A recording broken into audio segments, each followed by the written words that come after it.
Good morning students. ये हमारा जो है फिफ्थ वीडियो है इस चैप्टर का।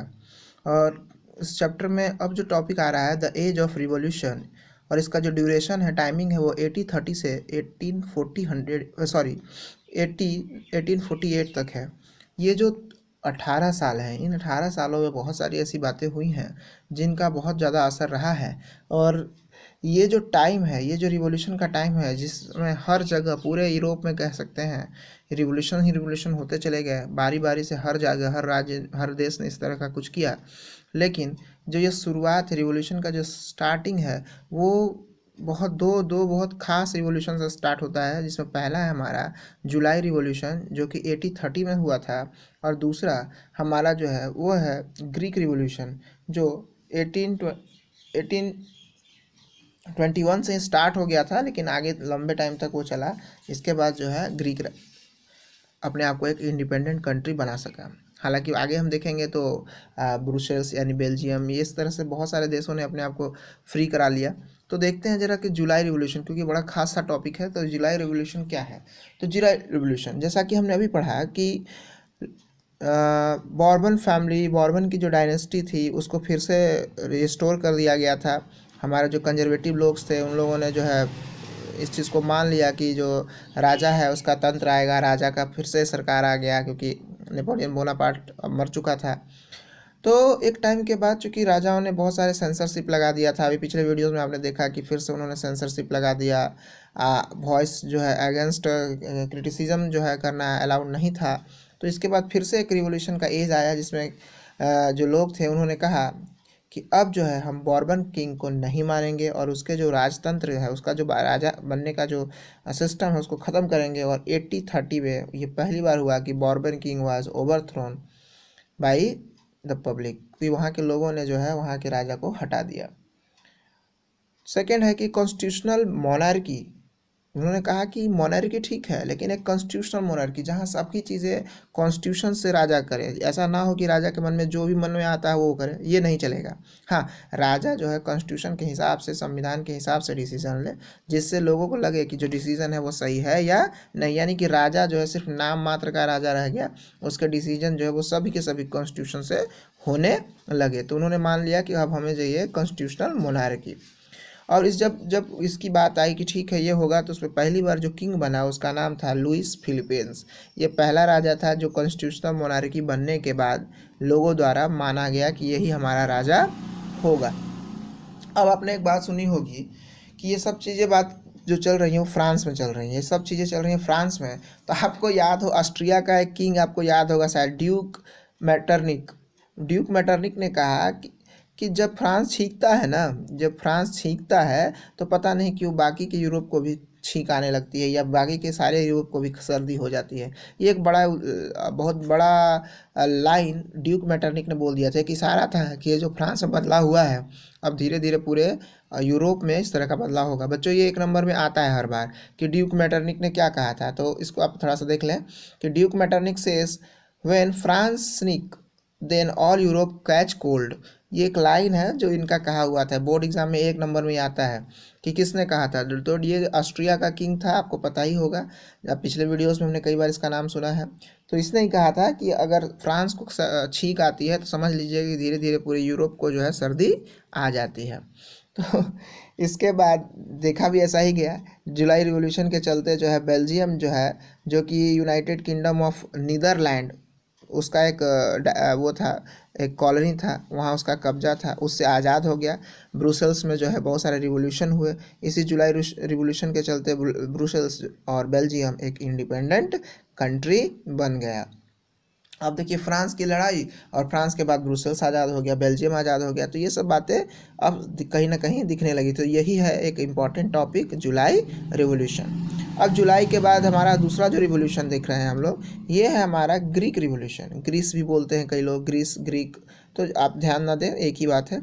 तो ग्रीस जो है, ये जो है एक ऑटोमन एम्पायर का पार्ट था, जो लगभग 15 सेंचुरी से लगातार उनके साथ मेंटेन। तो ग्रीस जो है एक ऐसा कंट्री जो बहुत छोटा सा कंट्री है, और एक तरह से ये उनके साथ ज़बरदस्ती 15 सेंचुरी से लगातार चला आ रहा था ऑटोमन एम्पायर के साथ। तो ये जो मुस्लिमों का एम्पायर है, ये ऑटोमन एम्पायर जो है, यहाँ मेजरली मुस्लिम्स ही मुस्लिम्स थे, बाकी लोग नहीं थे, ज़्यादातर मुस्लिम्स थे। इसलिए यहाँ पे जो है ग्रीक के लोगों ने फिर स्ट्रगल की बात की।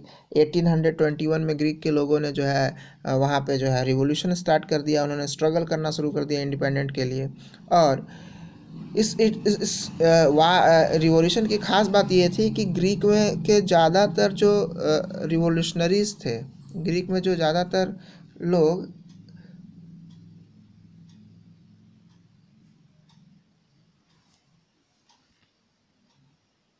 ग्रीक में जो ज़्यादातर लोग थे वो रिवॉल्यूशनरीज थे, और ये रिवॉल्यूशनरी पोएट और आर्टिस्ट थे। अब देखिए किसी भी देश में रिवॉल्यूशन हो रहा है और उसको करने वाले पोएट हो और वो आर्टिस्ट हो, तो सुनने में ज़रा अजीब सी फीलिंग आती है कि आर्टिस्ट, लेकिन हाँ आर्टिस्ट और पोएट ही थे जो इसको रन कर रहे थे। और इसी के चलते पोएट और आर्टिस्ट के इस रिवॉल्यूशन के लिए उनको क्रैडल ऑफ यूरोपियन सोसाइटी का एक टैग दिया गया। बच्चों ये भी एक नंबर का सवाल बोर्ड में पूछा जाता है कि क्रैडल ऑफ यूरोपियन सोसाइटी किनको कहा जाता है।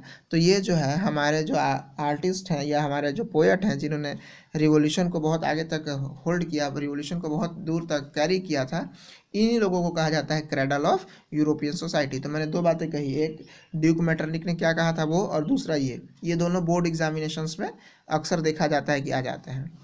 अब जो है एक पोएट ही थे, एक बहुत अच्छे पोएट थे, उनका नाम था लॉर्ड ब्रायन।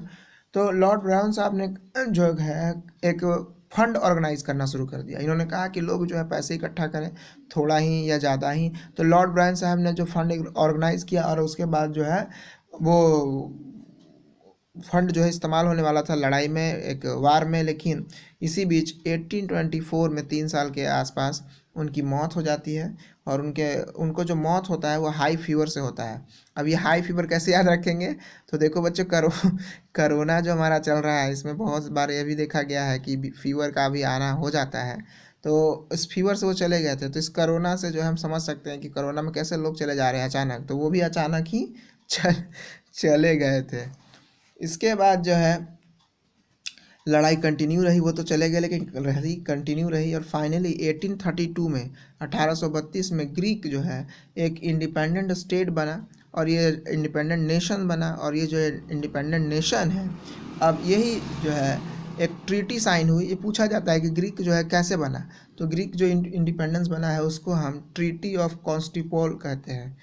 ट्रीटी ऑफ कॉन्स्टिपोल जो है आता है या पूछा जाता है क्या है, तो ये एक ट्रीटी थी जिसके तहत ग्रीक जो है फाइनली इंडिपेंडेंट कंट्री या इंडिपेंडेंट नेशन बना था। अब जो हमारा दूसरा टॉपिक आ रहा है the romantic imagination and national feeling. बच्चों सुन के तो अजीब सा लग रहा है रोमांटिक इमेजिनेशन, लेकिन ऐसा कुछ खास रोमांटिक नहीं है ये। यहाँ पे कहा गया कि जो लोग थे ना, उन्होंने सभी को एक खास तरह से, एक खास मैनर में, एक खास यूनिक कल्चर में ढाल दिया था। जैसे हमारे अंदर रोमांटिसिज्म होता है अपने कंट्री के सॉन्ग को लेकर, कि जब हमारे देश का गाना बजता है, जब जन गण मन गाते हैं, तो सबके अंदर पता नहीं कहाँ से एक स्पेशल भावना, फीलिंग्स क्रिएट हो जाती है। हमारे यहाँ वंदे मातरम होता है, आज़ादी के 15 अगस्त और 26 जनवरी के गाने जब हम गाते हैं, एस मेरे वतन के लोगों, तो उस समय गाने के साथ हमारा ना एक भावनात्मक लगाव जुड़ जाता है। तो वो जो रोमांटिसिज्म के लोग थे उन्होंने जो है ना एक कल्चर बना दिया था। इस कल्चर में उन्होंने कहा था कि हम यानी कि जो वहाँ के लोग हैं वो जो है सब लोग मिलकर एक कॉमन लैंग्वेज पे बात करें, कॉमन कल्चर पे बात करें, और उससे जो है एक नेशनलिज्म की भावना जगेगी। इंटायर जो कंट्री है वो नेशन स्टेट बनेगा, और हम जो है जल्दी से जल्दी जो है आज़ाद हो जाएंगे, इंडिपेंडेंट हो जाएंगे। और उन्होंने बाद में जो है ना इस फीलिंग के सामने जो है साइंस तक को नहीं माना, साइंस को इग्नोर करते रहे। साइंस को छोड़कर उन्होंने जो है वहाँ पे बहुत सारे ऐसे चीज़ों को जो उनको ग्लोरीफाई करती थी, जैसे उनके पास्ट के बारे में लोगों को बताया कि हमारा पास्ट बहुत अच्छा था, हम जो चाहते थे वो कर सकते हैं, हमें एक दूसरे के साथ जुड़ना होगा।